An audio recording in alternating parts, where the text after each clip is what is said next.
పేరిట వారసులను సృష్టించి వారి పేరిట రిజిస్ట్రేషన్ చేసుకున్నారంటే ఎంత తతంగం చేశారో చూడండి. గుడ్ ఆఫ్టర్నూన్ అండి. ముందుగా ఈయన తమ్మినేని సీతారాం గారి గురించి ఒక 1 మినిట్ చెప్పుకోవాలంటే ఆయన మన రెండవ సభాపతిగా ఉన్నారు.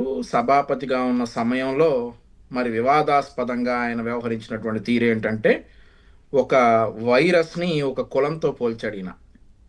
సరే, నేను ఇవన్నీ ఎందుకు చెప్తా ఉన్నానంటే I will come to the point. ఒక వైరస్ను ఒక కులంతో పోల్చాడు. అది కూడా ఒక స్పీకర్ స్థానంలో ఉండి ఒక మాట అన్నాడండి. ఉమ్. రాజకీయ ఎల్ తత్వం అన్నాడు. ఆ మాట ఒకటి అప్పట్లో తీవ్ర విమర్శనలకు దారి చేసింది. ప్రతిపక్షాలన్నీ కూడా, ప్రతిపక్షాలే కాదు అందరూ కూడా ఆ మాట మాట్లాడిన తర్వాత అవాక్కయ్యారు.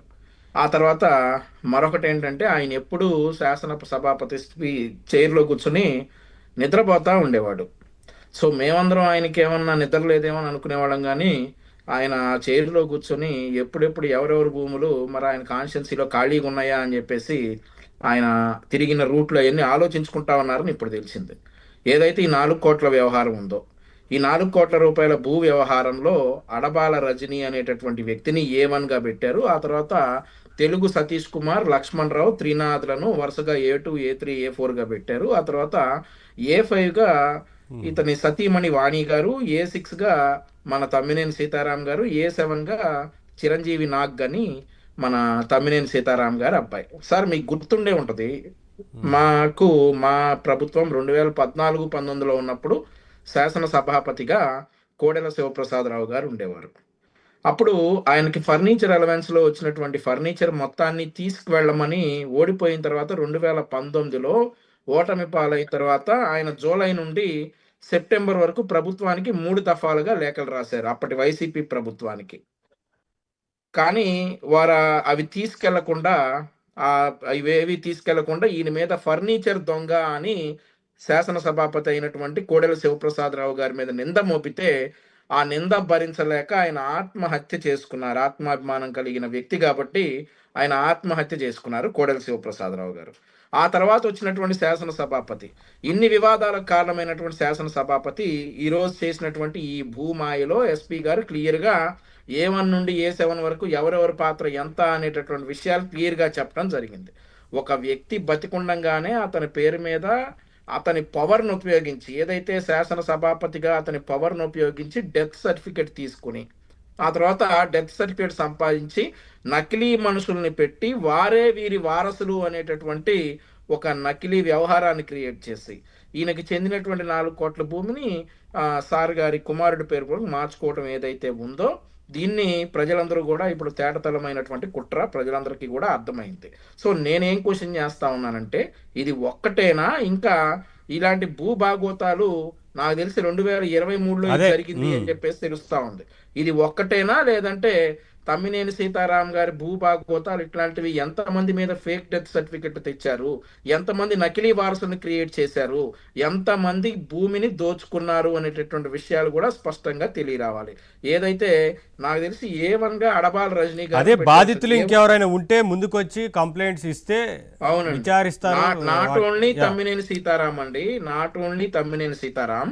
మేము ఎప్పుడు మా పార్టీ గ్రీవెన్స్ సెల్ అని ఒకటి ఉంటుంది, ప్రజా దర్బార్ అని చెప్పేసి మా పార్టీ కార్యాలయంలో ఉంటుంది. కాబట్టి మొన్న ఒక వ్యక్తి వచ్చేసి శాసన మండలి చైర్మన్ మోషేస్ రాజు కూడా మా భూమిని దోచుకున్నాడు అనేటటువంటి ఒక కంప్లైంట్ ఇచ్చారు. దాని మీద కూడా విచారణ జరుగుతుంది. అది కూడా మరి వాస్తవాలైతే వారి మీద కూడా కఠినంగా చర్యలు తీసుకుంటారు. ఇది 2023లో ఇన్సిడెంట్ కాబట్టి అంతకు ముందు ఎక్కడైనా ఇలాంటి భూదోపిడీలు జరిగాయా, ఇంకేమైనా చేశారా అనేటటువంటి విషయాలు కూడా మరి బాధితులు ఎవరైనా ముందుకు వస్తే తెలుస్తాయి నవీన్ గారు.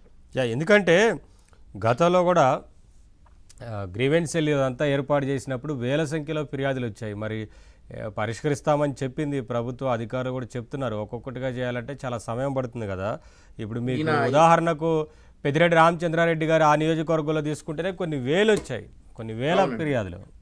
ఈయన ఏదైతే ఈ A2 లక్ష్మణ్ రావు ఉన్నాడో ఆయన ఇప్పటి వరకు 70 సాక్షి సంతకాలు పెట్టాడంట. 70 డాక్యుమెంట్ల మీద సాక్షి సంతకాలుగా నేను సాక్షిని అని పెట్టాడట ఈ A2 లక్ష్మణరావు, సరిబాల లక్ష్మణరావు అనేటటువంటి వ్యక్తి. మరి ఈయన సాక్షి సంతకాలు పెట్టిన డాక్యుమెంట్లన్నీ ఏంటి, అవి కరెక్ట్గా రిజిస్ట్రేషన్ జరిగాయా లేదంటే ఏమైనా నకిలీ డాక్యుమెంట్స్ ఉన్నాయా అని మొత్తం కూడా ఆరా తీసి ఒకవేళ బాధితులు ఏమైనా ఉంటే వాళ్ళందరికీ న్యాయం చేయాల్సిందిగా నేనైతే ప్రభుత్వాన్ని కోరుకుంటా ఉన్నా.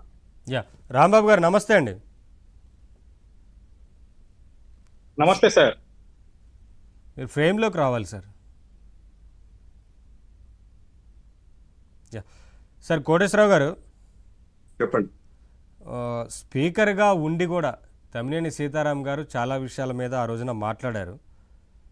ఆ, అంటే ఒక రకమైన అంటే ఎవరైనా సరే ఒక బాధ్యతాయుతమైన పదవిలో, రాజ్యాంగబద్ధమైన పదవిలో ఉన్నప్పుడు మాట్లాడేటప్పుడు, చాలా విషయాలకు సంబంధించి మాట్లాడేటప్పుడు ఎవరైనా ఏం కోరుకుంటారు. కానీ అలా కాకుండా వారి వ్యాఖ్యలు వేరే రకంగా ఉండేవి. చాలా పరుష పదజాలంతో కూడా దూషించిన సందర్భాలు కూడా, నేరుగా వ్యక్తిగత దూషణలకు దిగిన రోజులు కూడా ఉన్నాయి. సో ఏంటి సార్ అవన్నీ ఒక ఎత్తు అయితే, వారే అంటే స్పీకర్గా ఉండి వారి కుటుంబం 4 కోట్ల రూపాయల విలువైన భూమిని కబ్జా చేయడం చాలా చాలా స్పష్టంగా ఇక్కడ మొత్తం బయటపడ్డాయి, ఆధారాలతో సహా ఏం చేశారనే విషయాలు. ఎందుకంటే ఒక డెత్ సర్టిఫికేట్ని క్రియేట్ చేశారు, డెత్ సర్టిఫికేట్ నుంచి వారసులను సృష్టించారు, అక్కడి నుంచి